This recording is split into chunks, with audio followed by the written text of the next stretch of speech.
Okay, I would like to introduce Ricoh. Well, two men from Ricoh.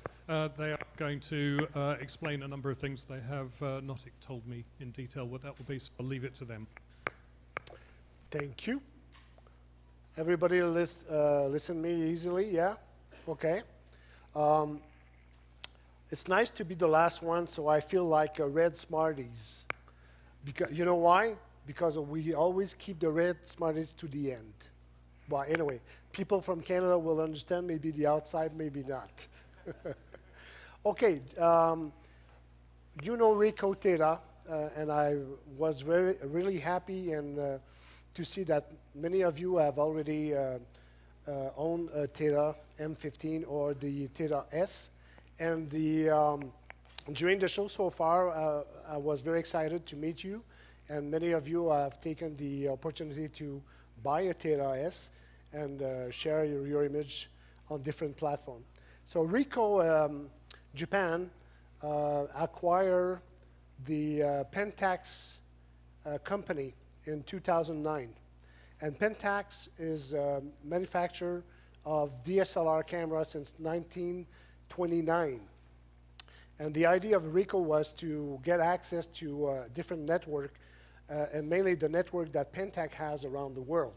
So now Ricoh owns Pentax, and Pentax is well known for professional photographer who use medium format like the Pentax 645Z, having 51 megapixel.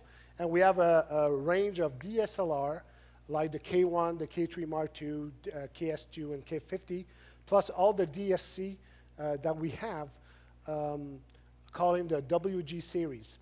And the mix with the research and development with Ricoh has proven and making a lot of interest for Ricoh to innovate and come on the market for consumer with the 360-degree camera called the Ricoh Theta. So many of you knows the Theta S, but for your information, Theta S is the third generation in the research and development that Ricoh put on the market. So we have known, and we are correcting the error that has been taken from the first generation, and we're always trying to improve by each model the quality and the performance. I found myself for my first participation to the IVRPA that we can share a lot of information that will help Ricoh and us to improve and to come to the market at one day with a much better camera, with better resolution. And many of you have your own wish list, as we are, and we are intent to do to listen what you have to say to improve our camera. So that being said, I will let my friend Dan Savoie, which is the product manager and the tech rep, about Theta. He will talk to you about some tips and that are not necessarily described in the instruction manual or you cannot see on the web. And at the meantime, he's going to talk to you with the improvement with the software, the upgrade that we made on the Theta S. So welcome, my friend, the fantastic, the super, the unique Dan Savoie.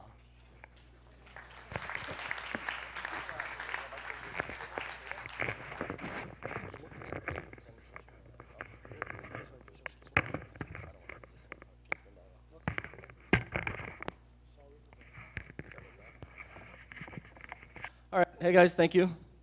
So, some of the things about Theta in development. Theta, this is cutting out. Hold it up here. All right. So, in terms of development for Theta, when we started off with the original Theta, the technology was there. It wasn't respectfully in the industry there in terms of image quality. So, throughout the generations, Ricoh has developed the Theta M, which got significantly better. Is it cutting out still? Yeah? Maybe I should try the other mic? Okay. I want to try that one.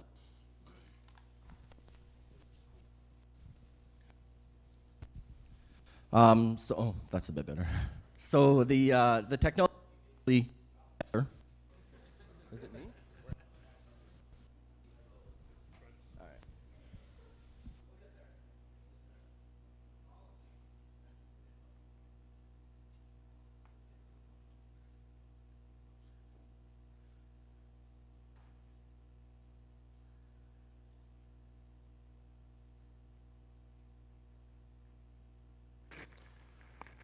Are we okay now?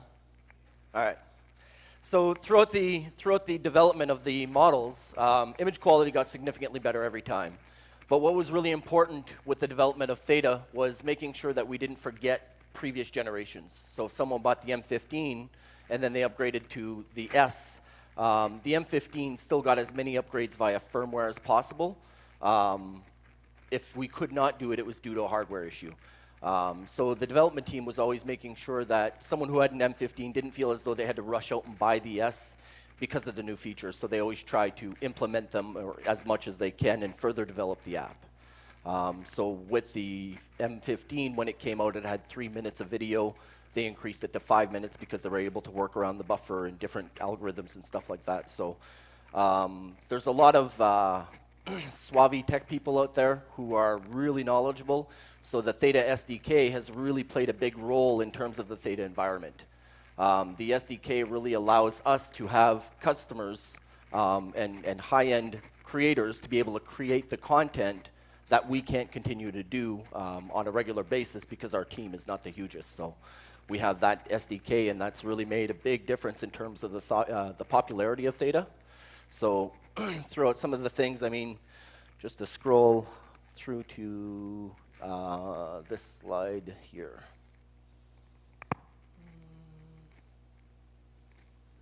I should have went quickly here. So some of the big improvements from the Theta M15, a lot of people were complaining about, or not necessarily complaining, but really wanted higher image quality. So they've developed a new lens. They put in better sensors, so larger sensors with better image quality. They redesigned the Theta application for Theta S, so it was a more usable, more user-friendly app and allowed for manual control within the camera. You can do in-camera HDR. They're continuously updating the firmware and updating the software, the Theta application, to do more with the camera. So it doesn't just go out on the market and then they kind of leave it and start working on something else. They're continuing to develop the product all the time based on feedback from you guys, which is very important. So the live streaming was added. We added the container file. Used to be MOV in the M15. We changed it to MP4 to make it more native so that you can view the videos right inside the application right away. Manual exposure was added so you can run 60-second exposures. They've improved image quality, improved the ISO performance significantly, improved the video, increased the memory, doubled the size of it, improved the video ISO as well.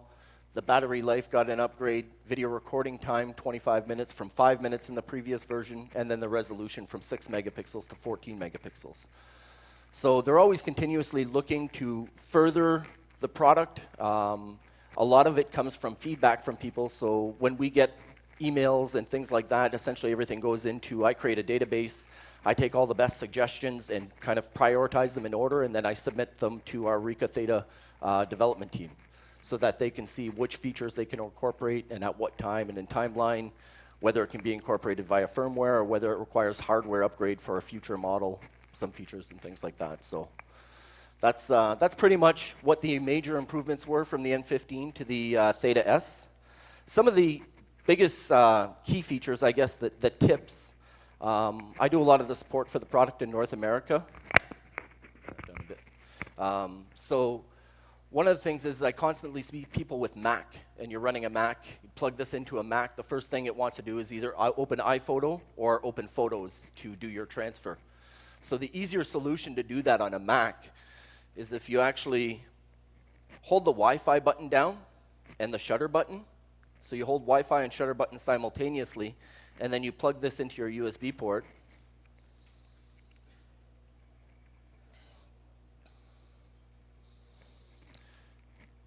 You can actually mount it as a drive on your desktop, so you can access it just like a removable disk on a PC.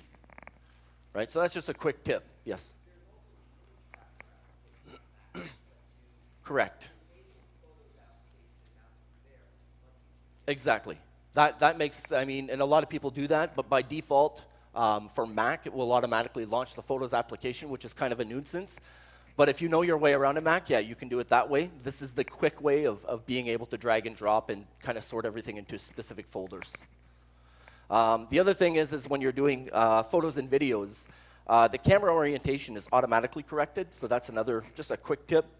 It doesn't matter if you're shooting a video vertical or horizontal or upside down. Same with the photos. The minute that you transfer that photo or video over, it will automatically rotate the video. So if you're trying to mount this on a drone, you don't necessarily have to mount it upside down or right side up. You can actually mount it sideways. The video will automatically correct when it gets transferred. Did you guys have any questions at all? Any particular questions or feedback or anything like that? Next generation. Mm-hmm.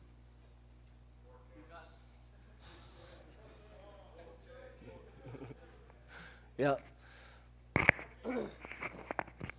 No, just no further questions? That's good? You got a question?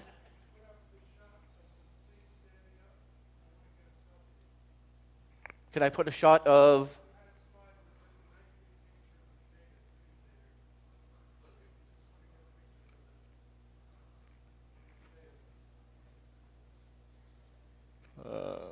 this one here?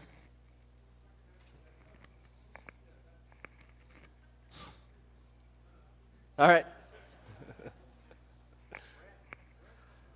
When 4K? I unfortunately am not part of the product development team. So I'm not privy to that information. Once the product is available and they've kind of like got something rolling, then I'll get a pre-production sample and I'll be able to play with it and everything. But right now, I don't have any information for you, unfortunately.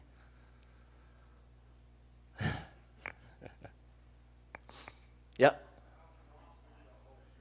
I'm sorry? Raw files, yes. I've already put that in my Excel file. How can you see the whole show? Oh, this was basically just a training module that I created for our support group. I mean, we could run through some of the stuff, but it's just basically covering the basics of what the camera is doing, where your shutter button is located. It was just a quick reference guide, but really for them. I just brought this up to show the improvements from the N15 to the Theta S. So, since you just bought one, yeah. Well, you can come to the booth. I'll give you a rundown. There's no problem with that. Yeah. Any other questions? Time lapse. Yep. Okay. So, when you connect the camera to your smartphone and you make your Wi-Fi connection, you can go right into settings. And then from settings, you can actually enable the intervalometer. And the intervalometer will allow you to choose the resolution and the number of shots that you want to do your time lapse for. At the end, you can either, if you're connecting to a Mac or a PC, you can do an image sequence in Photoshop or many other time lapse assemblers, essentially, and create your time lapse video from there.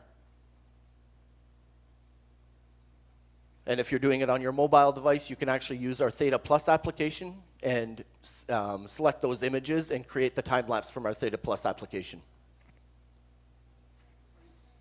Are you planning any other type of connectivity? 'Cause at the moment you're creating a Wi-Fi versus joining a third Wi-Fi, right? I'm sorry, what was the question?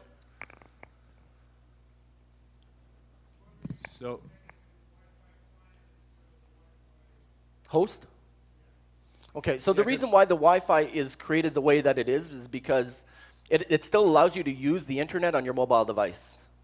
So if I'm connected to the Theta, I can still be on Google. I can go download apps from the App Store or anything like that. So it's just a peer-to-peer communication as opposed to a dominant communication.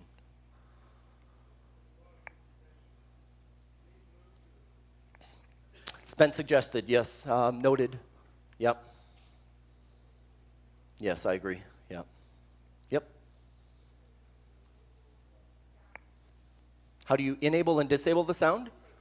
Yep, so with the latest firmware update, make sure that your camera is updated to the latest firmware. You actually go right into settings, and in the settings tab, you can scroll through and you can turn the sound volume down or off.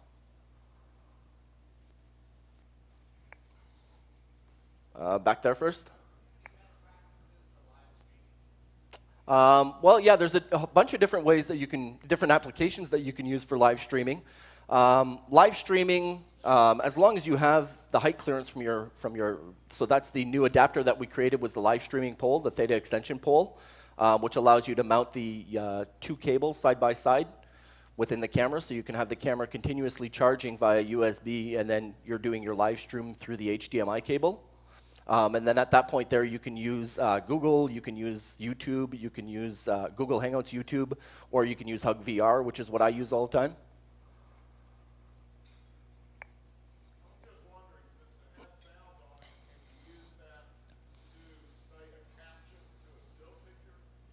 Not at this time, no. Yeah, an interactive still will have to come later because it's basically an audio file that's attached to a JPEG file. Some compact cameras have the capability of doing it, but again, it's not something that's been developed for this yet. But yeah, that's a good suggestion.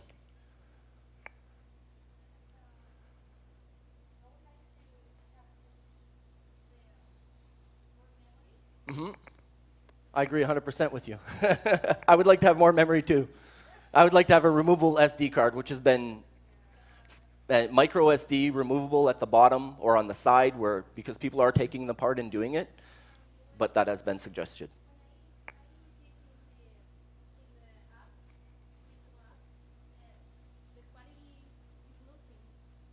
When you view photos and videos? Match 360, I match little scanner or something like that. The quality is so poor, but I think in another apps the quality is better. So maybe it's the app, or I don't know. So the quality of photos and videos are less in our app, in our application? Yeah, if I have if I edit my 360 image in the Ricoh Theta app, Okay. the quality is, I think, is less than Editing. if I edit in my computer. Yeah, Yes, the editing exactly. portion, yeah. I can pass that along to our development team. Typically, I use Snapseed. So I usually do all my edits in Snapseed and then bring my photos back in through the Theta application. Snapseed it's pretty powerful. Was there a question? Oh, right here. Is it possible to get GPS maybe in connection with your smartphone? I think that's quite possible. Right now, I don't know if it's a hardware or a firmware thing, but I have asked that question to TK, who's our representative for Japan in North America. He hasn't gotten back to me yet, so I'm not 100% sure if that's just something they're evaluating or it's something that's possible via firmware update. I want to control by cable because many case no Wi-Fi allowed. Okay. So you want to be able to control it with a USB cable, essentially? Okay. That it should be possible technically. Speaking in terms of the product development, it should be possible. It's a good suggestion. I've never heard that one before, but I can definitely put that in my file for sure. Yeah. It would be nice if you guys could develop like a case for underwater. I agree. Right now, the case that we have a weather-resistant case. It's not an underwater case, but it would be very helpful if we could have something that you could actually go down to 20 meters or something with to take full advantage of the 360 spherical. I have suggested that to our development team. I think that's something that they are looking at, but I think it's a little tricky to build because of the spherical and the diffraction underwater and everything, with the way that the light and everything comes through. But it is something that they're looking into for sure.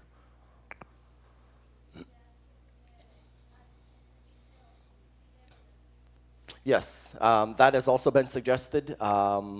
Again, that's something that I have forwarded to North America for further evaluation, an automatic leveling, because sometimes the horizon's slightly off and you have to go in and process it manually.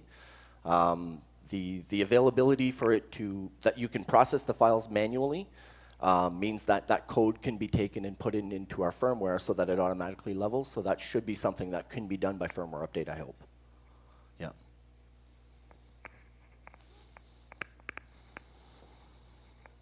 We're good. The best way? Have a whole bunch of beers lined around you and then invite me.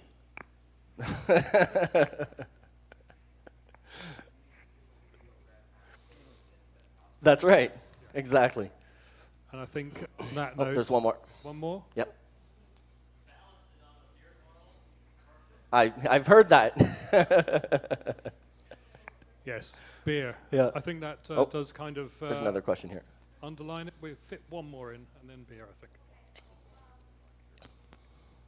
Okay. Don't you have to download an app to pair it with your?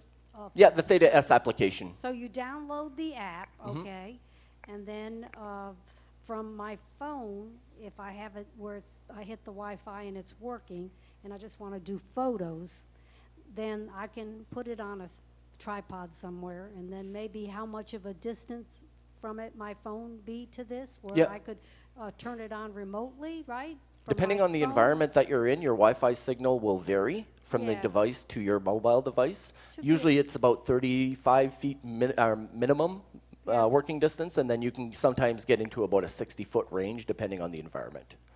And then I can just turn it on remotely, and it'll shoot the photo, right? Exactly. And then I don't have to do any stitching? No, it processes Okay. everything for you during the Wi-Fi transfer. All right, so then now I don't have to stitch now, but now it's in the camera, and I don't want to hook it, I don't have a laptop with me that day, Mm-hmm. but I just want to wirelessly put it onto my phone, and later I will put it on I Yep. could just pin it on So my. in the setting options, you have the Yeah. option of moving the file completely so that when you take it, it disappears from your device, or you can use the copy feature, and the copy Yeah. feature will transfer it to your mobile device, but then still remain on the memory so that you can transfer it to your computer later. Will it have the metadata with it? too, Full, when it- everything, all the EXIF But information, then now, all the once I have it metadata. on my phone, and if I erased it on the camera, deleted on the camera, then there wouldn't be any way from the phone for me to get it from the phone to, It does save a something copy else. into the camera roll. yeah. So once you're in the camera roll, if you have a Dropbox account, you can upload I it can to your put it in Dropbox Dropbox. account and download it to your computer. That takes forever though, right? Doesn't Dropbox? It's an option, yeah. But I could do it that way. That's You a could. good solution. Okay, I think I understand that. Thank you. You're welcome.